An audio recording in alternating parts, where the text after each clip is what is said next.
شیخ ادریس صاحب, حضرت مولانا شیخ ادریس صاحب جو شیخ الحدیث بھی تھے, مجھے ان کے بارے میں پہلی مرتبہ اس وقت پتہ چلا جب میں جاپان کے ٹرپ پہ گیا تھا.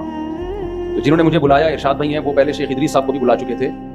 وہاں میں نے لوگوں سے ان کی بڑی تعریف سنی تو مجھے تجسس ہوا بھائی کون ہے KPK کے عالم ہیں جن کے علم اور تقویٰ پہ لوگ اتنا ناز کرتے ہیں KPK کے لوگ. پھر میرا پشاور جانا ہوا, گاؤں دیہاتوں میں جانا ہوا, وہاں بھی میں نے ان کے بارے میں سنا. پتہ چلا جامعۃ الرشید میں ہمارے کچھ ٹیچر ایسے ہیں جو ان کے شاگرد ہیں براہ راست, حضرت مولانا ادریس صاحب کے رحمہ اللہ تعالیٰ. ہمارے دل میں بھی عقیدت پیدا ہوئی. اطلاع ملی کہ جی ان کو شہید کر دیا گیا.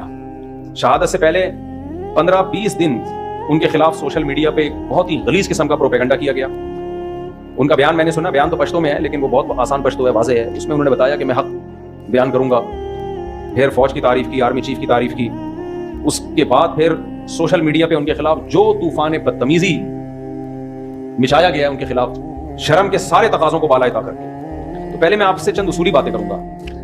جنہوں نے سوشل میڈیا, جو قاتل ہیں وہ تو دہشت گرد ہیں, وہ تو بعد میں آتا ہوں ان پر میں. پہلے جن لوگوں نے سوشل میڈیا پہ ان کو پریشان کیا, دیکھو اگر آپ کو آرمی چیف کی تعریف پسند نہیں ہے تو آپ بولو کہ ہم شیخ الحدیث کی اس رائے سے متفق نہیں ہے, بس اتنا کافی ہے.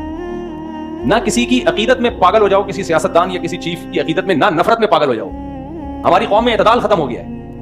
اگر آپ کو حضرت کی مخالفت کرنی تھی, جو سوشل میڈیا پہ جنہوں نے ان کے خلاف پروپیگنڈا کیا نا, 15 دن جو اسٹریس دی ان کو, جس عذاب میں ڈالا ہے ان کو, میں ان لوگوں سے مخاطب ہوں جس جہالت کا مظاہرہ کیا ہے. اگر آپ کو ان کے بیان سے اتفاق نہیں تھا, آپ کا خیال تھا آرمی چیف کی تعریف نہیں ہونی چاہیے تھی, زیادہ سے زیادہ آپ بھی یہ کلپ ریکارڈ کروا دیتے کہ حضرت سے ہمیں بہت عقیدت ہے, حضرت کے علم اور تقوی پر ہمیں بڑا ناز ہے, حضرت کی اس بات سے ہم اختلاف کرتے ہیں. یہ ٹھیک ہے, اس طرح سے ریئیکشن ریکارڈ کروانا اگر آپ کا خیال ہے کہ وہ غلطی پر تھے.